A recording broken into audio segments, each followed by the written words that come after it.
चलिए मंगलाचरण करते हैं।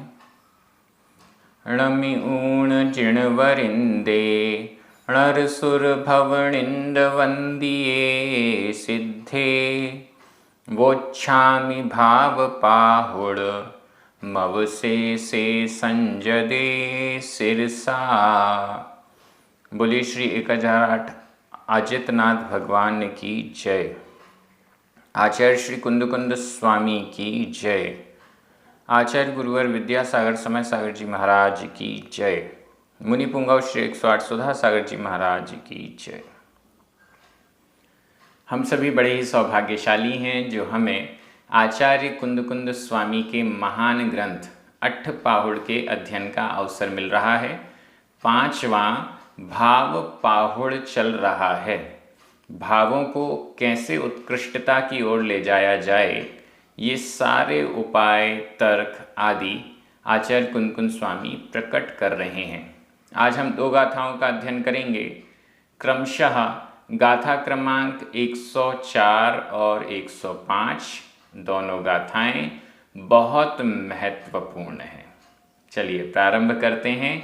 गाथा क्रमांक 104 उच्चारण।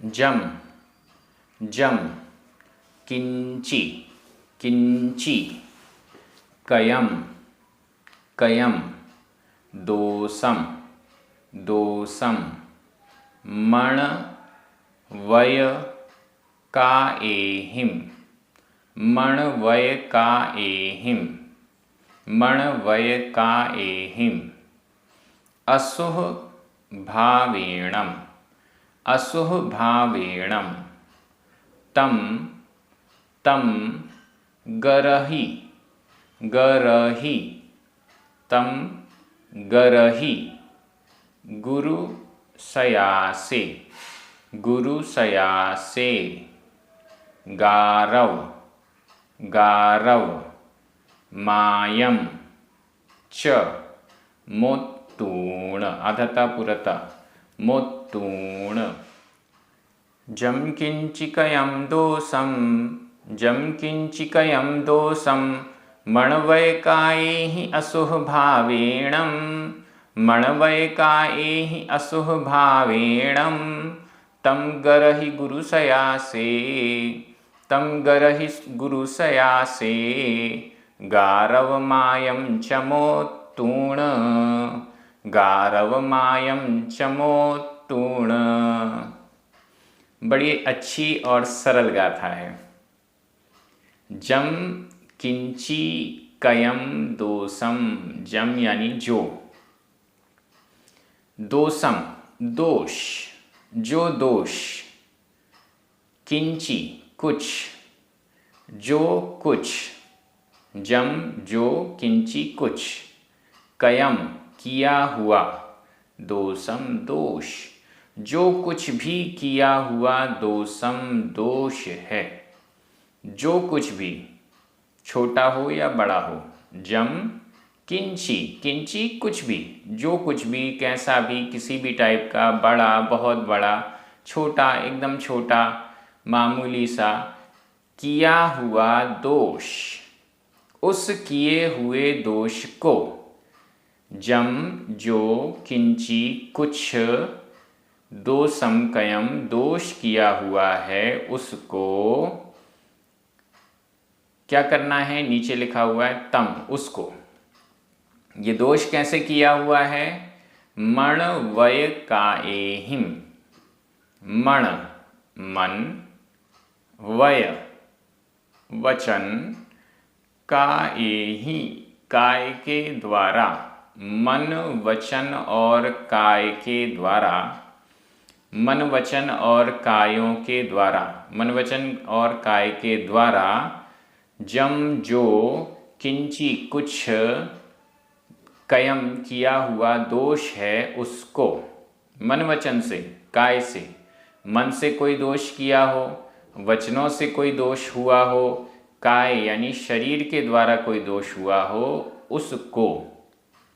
असुह भावेणम, असुह अशुभ, भावेणम अशुभ भाव के कारण, अशुभ भाव के कारण मन वचन काय से जो कुछ भी किया हुआ दोष है उसको।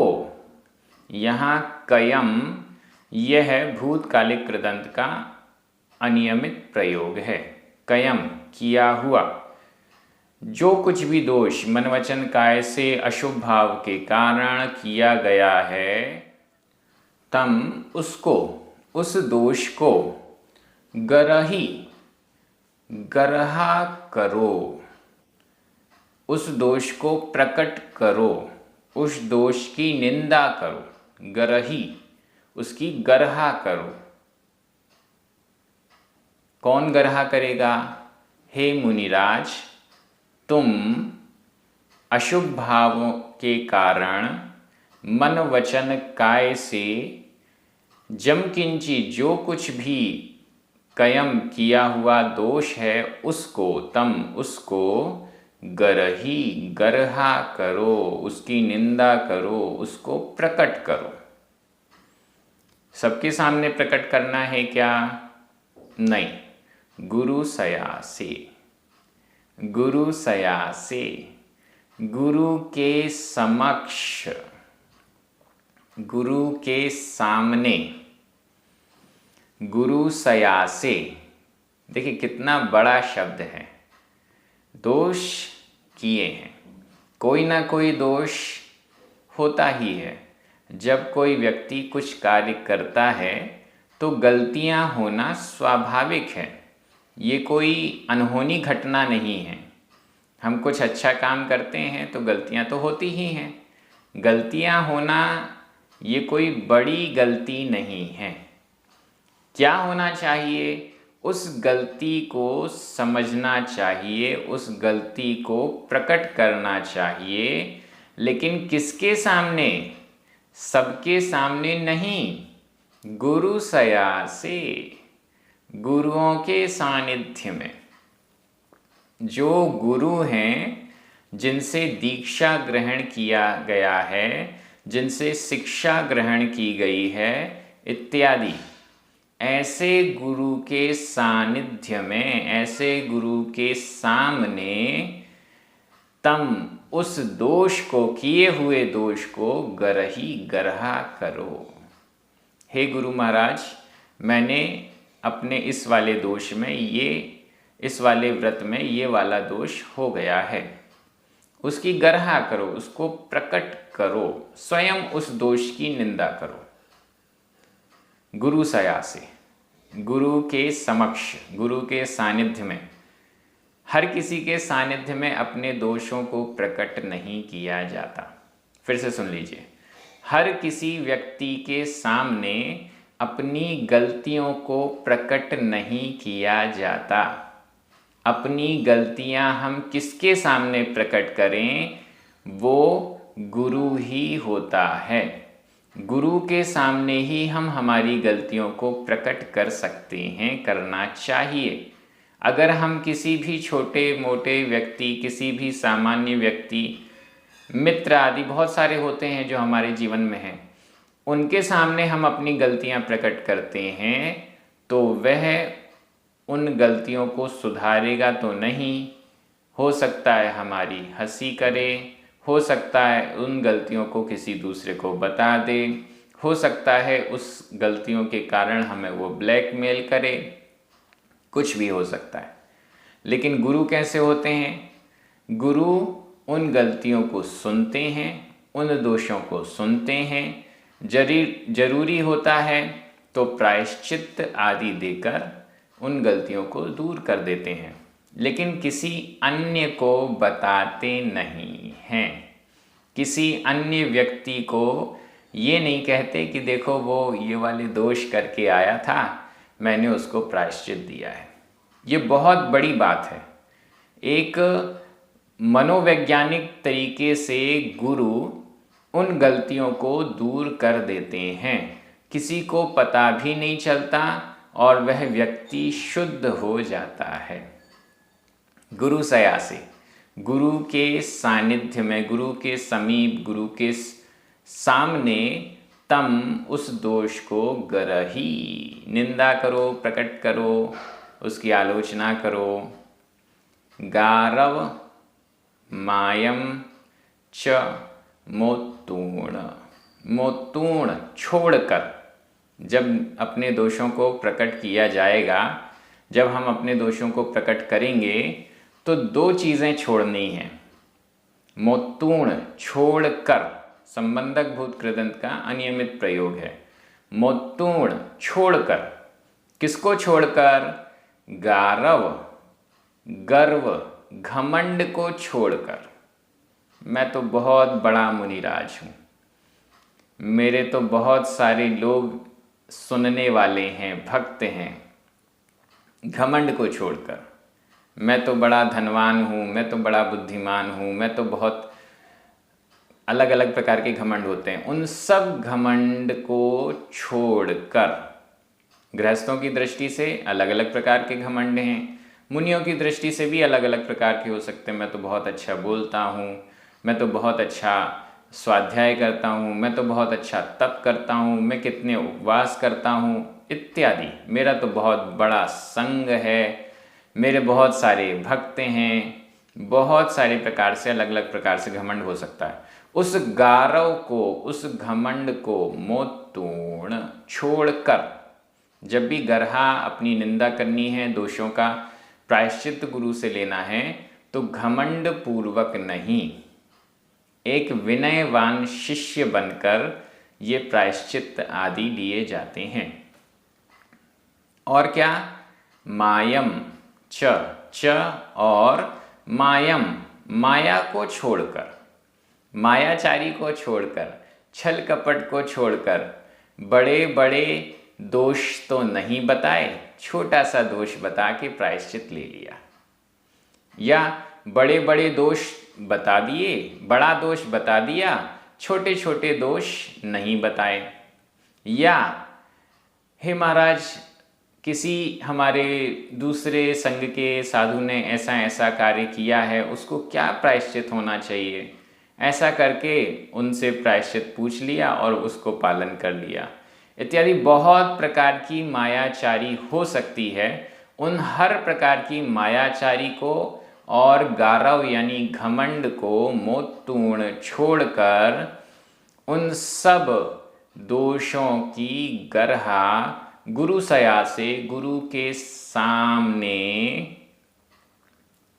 करो, ऐसा उपदेश आचार्य कुनकुन स्वामी दे रहे हैं। क्यों करना है अपने दोषों की निंदा, अपने दोषों को प्रकट क्यों करना है गुरु के सामने? भाव लिंग की प्राप्ति के लिए, भावों की निर्मलता के लिए, भावों की शुद्धता के लिए यह करना जरूरी है। बहुत अच्छी गाथा है। कैसे भाव उज्जवल होंगे, कैसे द्रव्य लिंग के साथ भाव लिंग भी प्रकट होगा, यह इन गाथाओं के माध्यम से, इन गाथाओं को फॉलो करने से सामने आ जाएगा।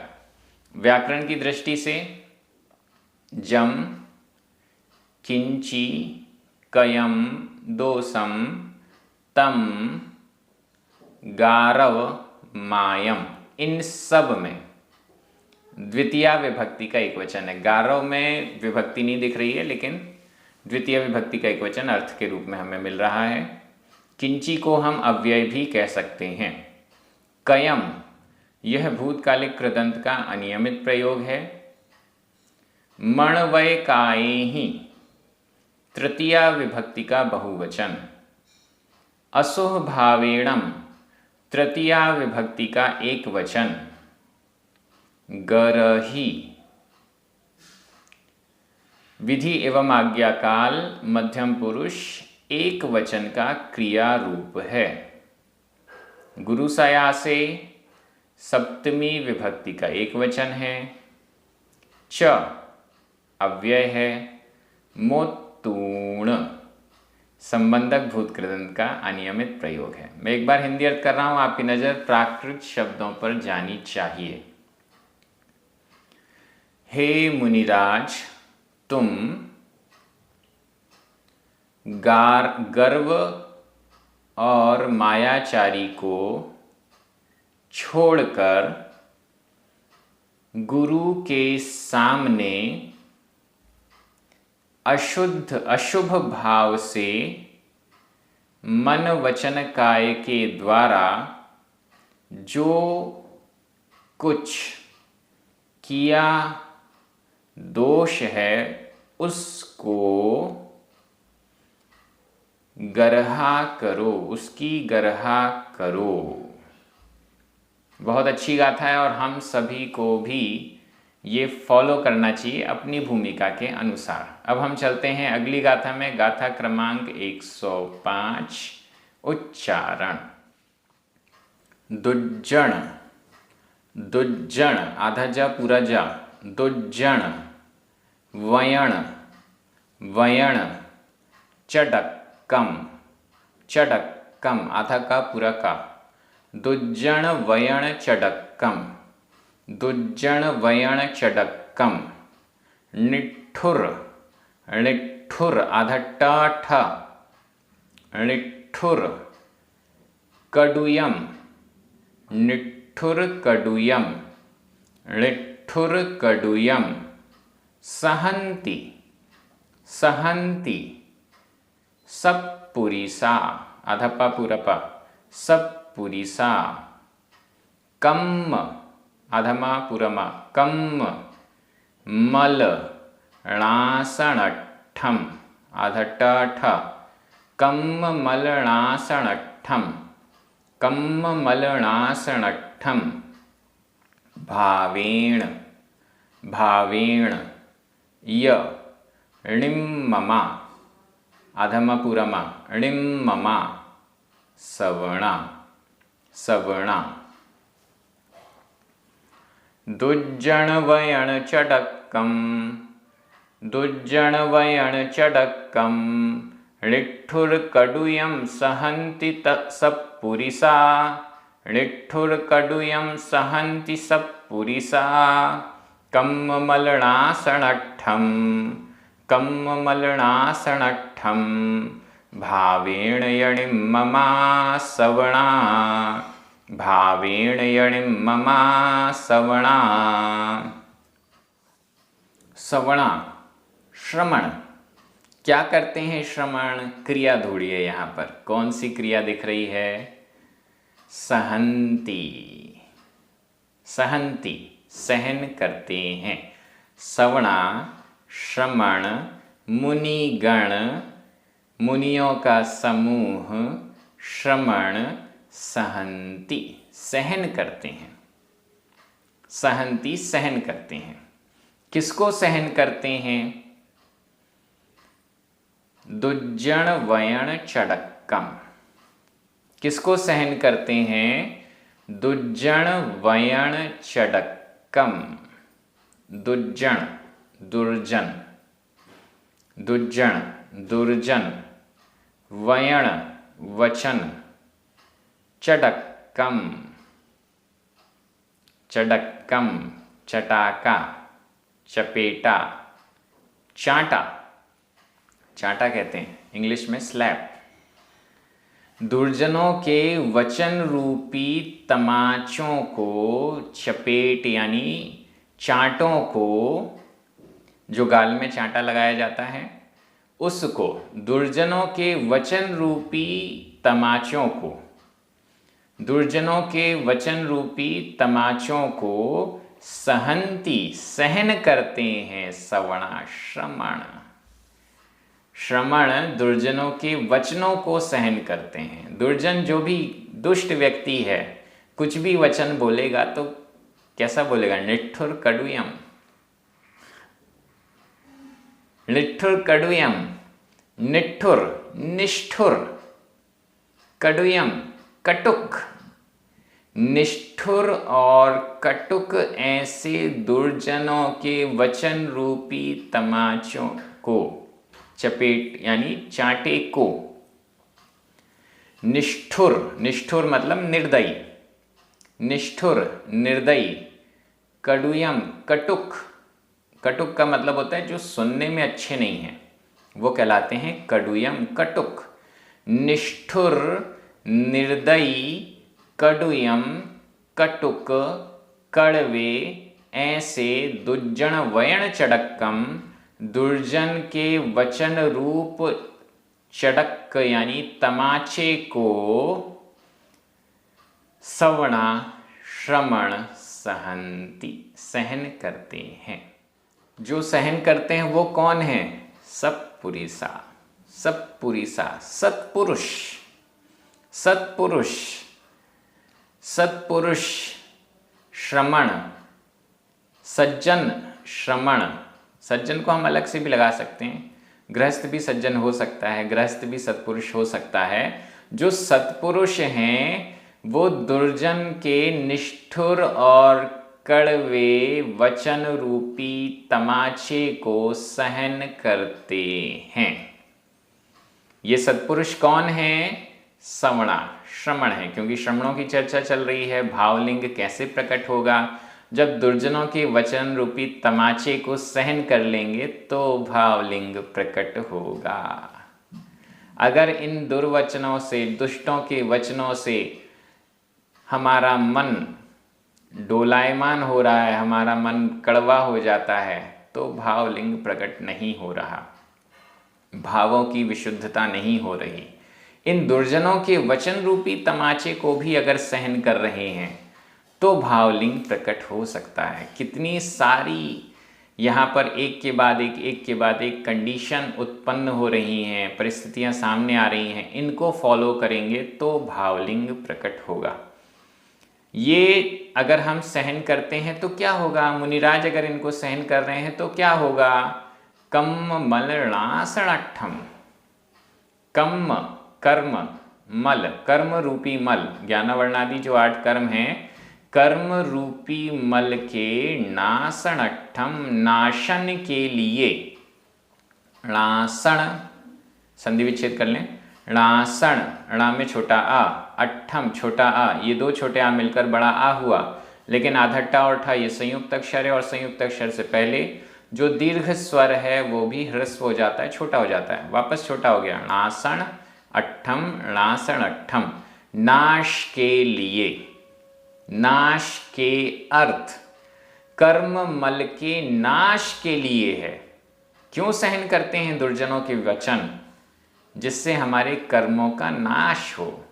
दुर्जन निष्ठुर और कटुक वचन बोल रहा है, इसके माध्यम से हमारे कर्मों का उदय आ रहा है, हम उनको सहन कर रहे हैं, तो वह कर्म फल देकर नष्ट हो रहा है, झड़ रहा है।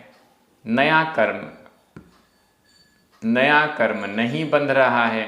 तो इस दृष्टि से कर्म मल के नाश करने के लिए, कर्म रूपी मल को नष्ट करने के लिए श्रमण भावेण, भावपूर्वक, भावेण भावपूर्वक, मजबूरी से नहीं, भावेण भावपूर्वक। कोई दुर्जन व्यक्ति है, अब हम उसका कुछ बिगाड़ तो सकते नहीं है, तो ठीक है चुपचाप सुन लो, नहीं, भावेण भावपूर्वक। मुनिराज चाहें तो अपने किसी भक्त को इशारा करें और वह दुर्जन बोलना ही बंद कर देगा, लेकिन नहीं, भावेण भावपूर्वक उसको सहन करते हैं, उसको रोकने का प्रयास नहीं करते। भावेण भावपूर्वक कर्म मल के नाश के लिए उस दुष्ट दुर्जन के वचन को भी सहंती सहन करते हैं सवणा श्रमण। कैसे हैं ये श्रमण? एक तो विशेषण आया सत्पुरुषा, सत्पुरुष सज्जन पुरुष हैं। दूसरा विशेषण आया णिममा, निर्ममत्व, ममत्व परिणाम से रहित, णिममा निर्ममत्व, राग द्वेष से रहित। जो दुष्ट वचन बोल रहा है उसके प्रति कोई राग द्वेष नहीं है। णिमम निर्मम, ममत्व से रहित, राग द्वेष आदि परिणामों से वे रहित हैं। ऐसे सत्पुरुषा सवणा, ऐसे सत्पुरुष श्रमण इन निष्ठुर और कटुक वचनों को, दुष्ट के वचनों को कर्म मल के क्षय करने के लिए भावपूर्वक सहंती सहन करते हैं। बड़ी अच्छी गाथा है, हमें भी इस गाथा से प्रेरणा लेनी चाहिए और दुष्टों के जो वचन हमारे लिए निकलते हैं उन दुष्टों के वचनों से अपने आप को चलायमान नहीं करना चाहिए, उन्हें भावपूर्वक आराम से सहन कर लेना चाहिए। हालांकि ये कंडीशन बहुत कठिन है, बहुत बड़ी साधना होती है अपने दुश्मनों की बात को बिना कुछ कहे चुपचाप सुन लेने में, बहुत बड़ी तपस्या होती है। मुनिराज ही ऐसा कर पाते हैं, कुछ अच्छे सज्जन गृहस्थ होते हैं वो भी ऐसा कर पाते हैं, हमें भी ऐसा प्रयास करना चाहिए। व्याकरण की दृष्टि से दुज्जन वयण चटक्कम लिट्ठुर कडुयम कम मलनासनट्ठम, ये तीनों ही द्वितीय विभक्ति के एक वचन हैं। सहंती वर्तमान काल अन्य पुरुष बहुवचन का क्रिया रूप है। सत्पुरुषा णिम्ममा सवणा, ये तीनों ही प्रथमा विभक्ति के बहुवचन हैं। भावेण तृतीया विभक्ति का एक वचन है। य अव्यय है। मैं एक बार हिंदी अर्थ कर रहा हूं, आपकी नजर प्राकृत शब्दों पर जानी चाहिए। ममत्व से रहित सत्पुरुष श्रमण निष्ठुर और कटुक दुर्जनों के वचन रूपी तमाचे को कर्म मल के नाश के लिए भावपूर्वक सहन करते हैं। हमें भी दुर्जनों को सहन करने का सामर्थ्य जागृत हो, यही भावना है। बहुत अच्छे से अपना ये स्वाध्याय चल रहा है, इसी प्रकार से निरंतर आगे बढ़ता रहेगा। आप सभी बड़े आनंदित हैं। इसी प्रकार से स्वाध्याय को आप भी मन लगाकर, जैसे भावलिंग में भावों को सुधारने की बात है, वैसे ही इस स्वाध्याय के माध्यम से, प्राकृत जनागम के ग्रंथों के माध्यम से हम भी अपने भावों को, अपने चारित्र को सुधारें और धार्मिक उन्नति की ओर आगे बढ़ें, यही भावना है। 9 बार नमोकार मंत्र पढ़ेंगे, जिनवाणी स्तुति करेंगे। सभी को जय जिनेंद्र।